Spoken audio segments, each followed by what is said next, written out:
News 18 ಡಿಜಿಟಲ್ಗೆ ಸ್ವಾಗತ. ನಾನು ಶಿವರಾಮ ಸುಂಡಿ. ಈ ಊರಿಗೆ ರುದ್ರಭೂಮಿಯೇ ಇಲ್ಲ. ಹೀಗಾಗಿ ಯಾರಾದರೂ ಸತ್ತರೆ ಊರಲ್ಲಿ ಟೆನ್ಷನ್ ಅನ್ನೋ ಪರಿಸ್ಥಿತಿ.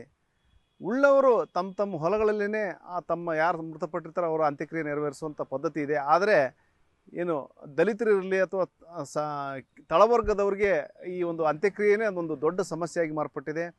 ಯಾವ ಊರು ಅಂತ ನಾನು ಮುಂದೆ ಹೇಳ್ತಾ ಹೋಗ್ತೀನಿ. ಅದಕ್ಕೂ ಮುಂಚೆ ನ್ಯೂಸ್ 18 ಯೂಟ್ಯೂಬ್ ಚಾನಲ್ ಸಬ್ಸ್ಕ್ರೈಬ್ ಮಾಡಿಲ್ಲ ಅಂದರೆ ಕೂಡಲೇ ಸಬ್ಸ್ಕ್ರೈಬ್ ಮಾಡಿ. ಜೊತೆಗೆ ಫೇಸ್ಬುಕ್ ಇರ್ಬೋದು, ಇನ್ಸ್ಟಾಗ್ರಾಮ್ ಪೇಜ್ನ ಫಾಲೋ ಮಾಡ್ರಿ ಅಂತೇಳಿ ನಾನು ರಿಕ್ವೆಸ್ಟ್ ಮಾಡ್ತಾ ಇದ್ದೀನಿ. ಇಲ್ಲೇನು ಏನು ಭೂಮಿಯೇ ಇರಲಾರ್ದ ಊರ ಬಗ್ಗೆ ಹೇಳ್ತಾ ಇದ್ದೆ. ಅದು ಬೇರೆ ಯಾವುದೂ ಅಲ್ಲ. ಏನು ಇತ್ತೀಚೆಗೆ ಭಾಳಷ್ಟು ಒಂದು ರಾಷ್ಟ್ರಮಟ್ಟದಲ್ಲೂ ಸಹ ಚರ್ಚೆ ಆದಂತಹ ಇನಾಮ್ ವೀರಾಪುರ ಏನು ಒಂದು ಮರ್ಯಾದಾ ಹತ್ಯೆ, ಮಾನ್ಯ ಅನ್ನೋ ಒಂದು ಗರ್ಭಿಣಿ ಮಹಿಳೆಯ ಒಂದು ಮರ್ಯಾದಾ ಹತ್ಯೆ ನಡೆದಿತ್ತು. ತಂದೆಯಿಂದಲೇ ಏನು ಬರ್ಬರ ಹತ್ಯೆ ಆಗಿತ್ತು. ಆ ಸಂದರ್ಭದಲ್ಲಿ ಈ ಒಂದು ಗ್ರಾಮದ ವಿಷಯ ಒಂದು ಗ್ರಾಮದ ವಿಷಯ ಮತ್ತು ಗ್ರಾಮದ ಸಮಸ್ಯೆಗಳು ಒಂದು ಮುನ್ನೆಲೆಗೆ ಬಂದು ಅಂತಲೇ ಹೇಳ್ಬೋದು. ಏನು ಇಲ್ಲಿ ದಲಿತರಿಗೆ, ಅದರಲ್ಲೂ ಏನು ದಲಿತರಿಗೆ ಇಲ್ಲಿ ಒಂದು ಇಡೀ ಭೂಮಿನೂ ಇಲ್ಲ. ಹಾಗಾಗಿ ಒಂದು ಏನು ಹಳ್ಳದ ದಂಡೆನೋ ಅಥವಾ ರಸ್ತೆ ಬದಿನೋ ಇಲ್ಲಿ ಅಂತ್ಯಕ್ರಿಯೆ ನೆರವೇರಿಸುವಂತಹ ಅನಿವಾರ್ಯತೆ ಸೃಷ್ಟಿಯಾಗಿದೆ. ಏನು ಮರ್ಯಾದೆ ಹತ್ಯೆಯಲ್ಲಿ ಸಾವಿಗೀಡಾದಂತಹ ಮಾನ್ಯಾಳ ಶವವನ್ನು ಸಹ ಹಳ್ಳದ ದಂಡೆಯಲ್ಲಿ ಸುಡುವಂತಹ ಪರಿಸ್ಥಿತಿ ನಿರ್ಮಾಣವಾಯಿತು. ಮತ್ತು ಪೊಲೀಸರು ಈ ನಿಟ್ಟಿನಲ್ಲಿ ಏನು ಸ್ಥಳ ಹುಡುಕಾಟ ಮಾಡಿ ಎಲ್ಲೆಲ್ಲೋ ಏನು ಖಾಸಗಿ ಹೊಲದಲ್ಲಿ ಅಂತ್ಯಕ್ರಿಯೆ ಮಾಡಲಿಕ್ಕೂ ಸಹ ಅವಕಾಶ ಸಿಗಲಿಲ್ಲ. ಕೊನೆಗೆ ಅನಿವಾರ್ಯವಾಗಿ ಏನು ಹಳ್ಳದ ದಂಡೆಯಲ್ಲಿ ರಸ್ತೆ ಬದಿಯಲ್ಲಿ ಒಂದು ಅಂತ್ಯಕ್ರಿಯೆ ನೆರವೇರಿಸುವಂತಹ ಅನಿವಾರ್ಯತೆ ಸೃಷ್ಟಿಯಾಯಿತು. ಕೊನೆಗೆ ಅಲ್ಲೇ ಒಂದು ದಹನ ಮಾಡುವಂಥ ಕೆಲಸ ನಡೀತು. ಅದಾದ ನಂತರ ಏನಂದರೆ ಈ ಊರಿಗೆ ರುದ್ರಭೂಮಿನೇ ಇಲ್ಲ ಅನ್ನೋ ಒಂದು ಪ್ರಶ್ನೆ ಹುಟ್ಟಾಯ್ತು ಅಂತ ಹೇಳ್ಬೋದು. ಮತ್ತು ಈ ನಿಟ್ಟಿನಲ್ಲಿ ಏನು ಸರ್ಕಾರಕ್ಕೂ ಸಹ ಆ ಸಂದರ್ಭದಲ್ಲಿ ಮನವಿ ಮಾಡಿಕೊಂಡ್ರೂ ಸಹ ಸರ್ಕಾರ ಇದುವರೆಗೂ ಸಹ ಸ್ಪಂದನೆ ಮಾಡಿಲ್ಲ. ಯಾಕಂದರೆ ಏನು ಸಮಾಜ ಕಲ್ಯಾಣ ಇಲಾಖೆ ಸಚಿವರಾದಂತಹ ಮಹದೇವಪ್ಪ ಅವ್ರಿಗೂ ಸಹ ಬಂದಿದ್ದರು. ಮತ್ತು ಜಿಲ್ಲಾಡಳಿತ ಇರ್ಬೋದು, ಬೇರೆ ಬೇರೆ ಸಚಿವರು ಸಹ ಬಂದಿದ್ದರು.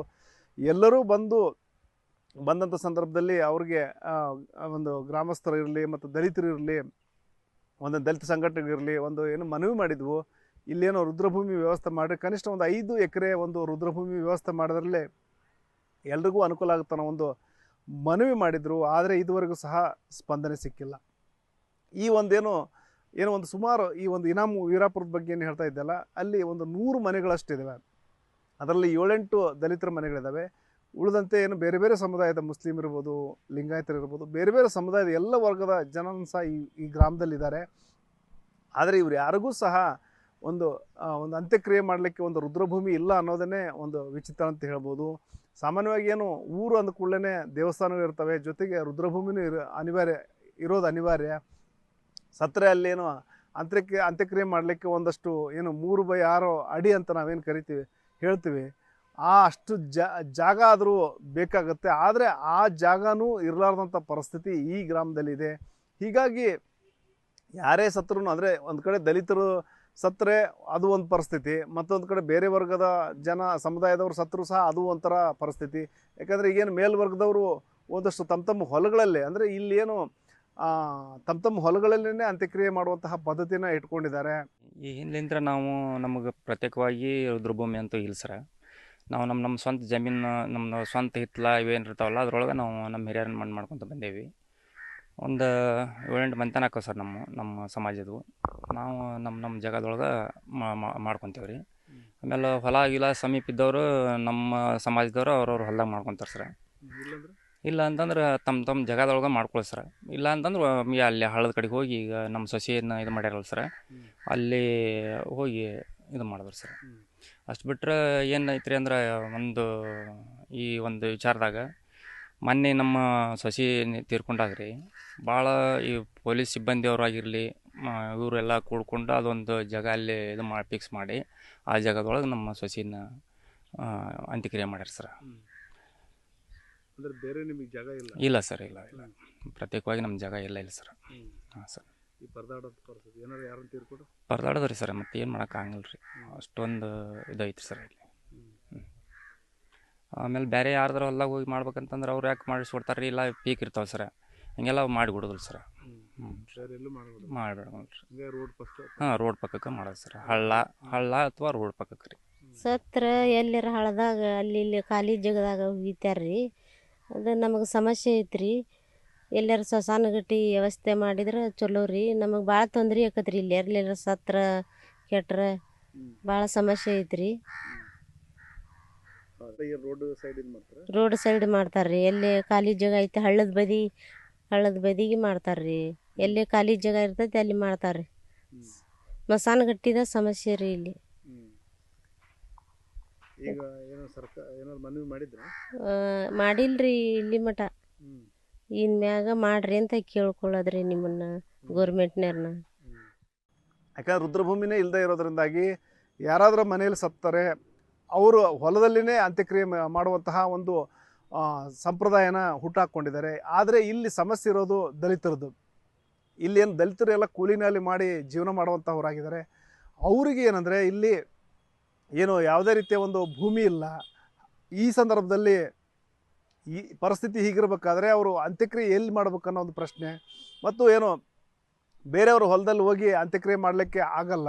ಮತ್ತು ಈ ಹಿಂದೆನೂ ಸಹ ಸಾಕಷ್ಟು ಪ್ರಯತ್ನ ಮಾಡಿದ್ರು ಸಹ ಅದಕ್ಕೆ ಯಾರೂ ಸಹ ಅವಕಾಶ ಮಾಡಿಕೊಟ್ಟಿಲ್ಲ. ಹಾಗಾಗಿ ಒಂದು ಇವ್ರೇನೆಂದರೆ ಹಳ್ಳದ ದಂಡೆ ಇರ್ಬೋದು ಮತ್ತು ರಸ್ತೆ ಬದಿ ಅಥವಾ ಬೇರೆ ಬೇರೆ ಕಡೆ ಎಲ್ಲಾದರೂ ಒಂದು ಖಾಲಿ ಜಾಗ ಅಂದ್ರೆ ಏನು ಅಡ್ಡಾಡೋ ಜಾಗದಲ್ಲಿನೇ ಅಂತ್ಯಕ್ರಿಯೆ ನೆರವೇರಿಸುವಂತಹ, ಅಂದರೆ ಮಣ್ಣು ಮಾಡೋದಿರ್ಬೋದು ಮತ್ತು ದಹನ ಮಾಡೋದಿರ್ಬೋದು, ಇವೆರಡೂ ಪ್ರಕ್ರಿಯೆಗಳನ್ನ ಮಾಡುವಂಥ ಪರಿಸ್ಥಿತಿ ನಿರ್ಮಾಣವಾಗಿದೆ. ಕೆಲವೊಬ್ಬ ದಲಿತರು ಏನಂದರೆ ಅವ್ರ ಮನೆ ಹಿತ್ತಲಲ್ಲಿನೇ ಆ ಒಂದು ಮೃತಪಟ್ಟವರ ದೇಹದ ಅಂತ್ಯಕ್ರಿಯೆ ನೆರವೇರಿಸಿದಂಥ ಉದಾಹರಣೆಗೂ ಸಹ ಇದ್ದಾವೆ. ಹಾಗಾಗಿ ನಮಗೊಂದು ಏನು ಸುಸಜ್ಜಿತ ಒಂದು ಎಲ್ಲ ರೀತಿಯ ಒಂದು ವ್ಯವಸ್ಥೆ ಇರುವಂತಹ ಒಂದು ರುದ್ರಭೂಮಿ ಮಾಡಿಕೊಡ್ಬೇಕು ಅನ್ನೋ ಒಂದು ಮನವಿನ ದಲಿತರು ಮಾಡ್ತಾಯಿದ್ದಾರೆ, ಗ್ರಾಮಸ್ಥರು ಮಾಡ್ತಾಯಿದ್ದಾರೆ. ಸರ್, ಇನಾಮ್ ವೀರಾಪುರದ್ದು ಏನು ಮರ್ಯಾದಾ ಹತ್ಯೆ ಆಯಿತು, ಆ ಸಂದರ್ಭದೊಳಗೆ ಈ ಒಂದು ವಿಷಯ ಮೇಲ್ನೋಟಕ್ಕೆ ರಾಜ್ಯ ಸರ್ಕಾರದ್ದು ಅಥವಾ ಜಿಲ್ಲಾಡಳಿತದ್ದು ಅಥವಾ ತಾಲೂಕು ಆಡಳಿತದ ಗಮನಕ್ಕೆ, ಸಾರ್ವಜನಿಕರ ಗಮನಕ್ಕೆ ಬಂತು. ನಾವು ಬಹಳಷ್ಟು ಕಡೆಗಳಲ್ಲಿ ಈಗ SCP TSP ಯೋಜನೆಯನ್ನು ಜಾರಿಗೆ ತಂದಾದ ಮೇಲೆ ಆಗಿರ್ಬೋದು, ಅದಕ್ಕಿಂತ ಮುಂಚೆ ಆಗಿರ್ಬೋದು, ಸಮಾಜ ಕಲ್ಯಾಣ ಸಚಿವರಾದಂಥ HC ಮಹದೇವಪ್ಪನವರಿಗೆ, ರಾಜ್ಯ ಸರ್ಕಾರಕ್ಕೆ ನಾವು ಆಗ್ರಹ ಮಾಡ್ತಾ ಬರ್ತಾ ಇದ್ದೇವೆ. ಬಹಳಷ್ಟು ಕಡೆಗಳಲ್ಲಿ ಇಂತಹ ಸಮಸ್ಯೆಗಳು ಧಾರವಾಡ ಜಿಲ್ಲೆಯಲ್ಲಿ ಇದ್ದಾವೆ. ಆದರೆ ಈ ಪ್ರಕರಣಕ್ಕೆ ಸಂಬಂಧಪಟ್ಟಂತೆ ಇನಾಮ್ ವೀರಾಪುರನ್ನೇ ನಾವು ನೋಡೋದಾದರೆ ಅಲ್ಲಿ ಅವರ ಮನೆ ಹಿತ್ತಲದೊಳಗೆ ಶವ ಸಂಸ್ಕಾರ ಮಾಡೋದಂಥದ್ದು, ಯಾರ್ಯಾರು ಉಳ್ಳವರದಾರ ಅವರು ತಮ್ಮ ಹೊಲದೊಳಗೆ ಶವ ಸಂಸ್ಕಾರ ಮಾಡೋದಂಥದ್ದು, ಇಂತಹ ಪ್ರಕರಣಗಳನ್ನು ನಾವು ಅಲ್ಲಿ ನೋಡಿದ್ದೇವೆ.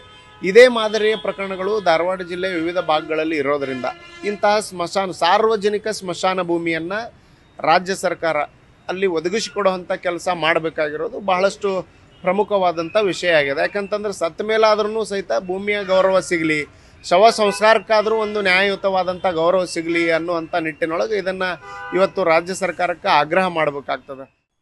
ಇಲ್ಲೇನು ಒಂದು 5 ಎಕರೆ ಜಮೀನಿನಲ್ಲಿ ಈ ರೀತಿ ಒಂದು ಸರ್ಕಾರ ಜಮೀನು ಕೊಟ್ಟಲ್ಲಿ ಅಲ್ಲಿ ಏನು ರುದ್ರಭೂಮಿ ಮಾಡಿಕೊಂಡು ಎಲ್ಲರ ಅಂತ್ಯಕ್ರಿಯೆಗೆ ನೆರವಾಗುತ್ತನ್ನೋ ಒಂದು ಮಾತು ಕೇಳಿಬಂದಿದೆ. ಈ ನಿಟ್ಟಿನಲ್ಲಿ ಸರ್ಕಾರ ಒಂದಷ್ಟು ಗಂಭೀರ ಪ್ರಯತ್ನಗಳು ಮಾಡಬೇಕಾಗಿದೆ. ಯಾಕಂದರೆ ಈಗೇನು ಯಾವುದೇ ಗ್ರಾಮ ಇರಲಿ, ಒಂದು ರುದ್ರಭೂಮಿ ಇದ್ದರೆ ಮಾತ್ರ ರುದ್ರಭೂಮಿ ಅನಿವಾರ್ಯ. ಹುಟ್ಟು ಎಷ್ಟು ಸಹಜನೋ ಸಾವು ಅಷ್ಟೇ ಸಹಜ. ಹಾಗಾಗಿ ಹುಟ್ಟಿದ ವ್ಯಕ್ತಿ ಸಾಯಲೇಬೇಕು. ಆ ಸತ್ತಂಥ ಸಂದರ್ಭದಲ್ಲಿ ಅವರಿಗೆ ಒಂದು ಅಂತಿಮ ವಿದಾಯ ಹೇಳಲಿಕ್ಕೆ ಒಂದಷ್ಟು ಒಳ್ಳೆಯ ಒಂದು ಜಾಗನಾದರೂ ಬೇಕಾಗುತ್ತೆ. 3/6 ಅಡಿ ಜಾಗನೂ ಇಲ್ಲಾಂದರೆ ಹೇಗೆ ಅನ್ನೋ ಒಂದು ಪ್ರಶ್ನೆ ಎಲ್ಲರನ್ನೂ ಸಹ ಕಾಡ್ತಾ ಇದೆ. ಈ ನಿಟ್ಟಿನಲ್ಲಿ ಸರ್ಕಾರ ಏನು ಕ್ರಮ ಕೈಗೊಳ್ಳುತ್ತೆ ಕಾದು ನೋಡಬೇಕಾಗಿದೆ. ಶಿವರಾಮ ಸುನ್ನಿ, ನ್ಯೂಸ್ 18 ಹುಬ್ಬಳ್ಳಿ. ನಿರ್ಭೀತ, ನಿಷ್ಪಕ್ಷಪಾತ, ವಿಶ್ವಾಸಾರ್ಹ ಸುದ್ದಿಗಳಿಗೆ ಮತ್ತೊಂದು ಹೆಸರಾಗಿರೋ ನ್ಯೂಸ್ 18 ಕನ್ನಡ ಈಗ ಆಪ್ನಲ್ಲೂ ಲಭ್ಯ ಇದೆ. ದಯವಿಟ್ಟು ಇಲ್ಲಿರೋ QR ಕೋಡ್ ಅನ್ನು ಸ್ಕ್ಯಾನ್ ಮಾಡಿಕೊಂಡು ಆಪ್ ಡೌನ್ಲೋಡ್ ಮಾಡೋದಕ್ಕೆ ಮರಿಬೇಡಿ. ನಿಮ್ಮ ಬೆಂಬಲ ಹೀಗೆ ಸದಾ ನಮ್ಮೊಂದಿಗಿರಲಿ. ಧನ್ಯವಾದ.